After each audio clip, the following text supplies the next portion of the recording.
दिनांक 28 जानेवारी 2025 रोजी आदरणीय धर्मवीर आनंद दिघे साहेब यांच्या जयंतीनिमित्त महाराष्ट्र राज्याचे उपमुख्यमंत्री तथा मुख्य नेते शिवसेना यांच्या आदेशाने व शिवसेना जिल्हा प्रमुख सतीश तात्या महाले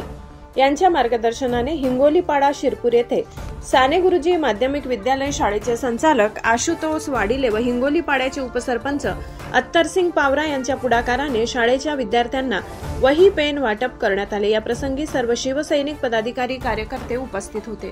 या प्रसंगी तालुका प्रमुख शिवसेना श्री कन्हैया चौधरी, तालुका प्रमुख दीपक जमादार, शहर प्रमुख मनोज दनगर, युवा सेना जिल्हा प्रमुख भूपेश परदेशी, तालुका संघटक संजय पाटील, तालुका प्रमुख युवा सेना दिनेश गुरव, केंद्र प्रमुख चंपालाल पाटील, उपतालुका प्रमुख गौरव पाटील, उपतालुका प्रमुख शुभम गवडी, उपशहर प्रमुख जगदीश मराठे, जितेंद्र राठोड, चेतन जाधव, विजय चौधरी, संजय पाटील आदी उपस्थित होते। कार्यक्रम यशस्वी करण्यासाठी साने गुरुजी माध्यमिक विद्यालयातील सर्व शिक्षक शिक्षकांनी सहकार्य केले।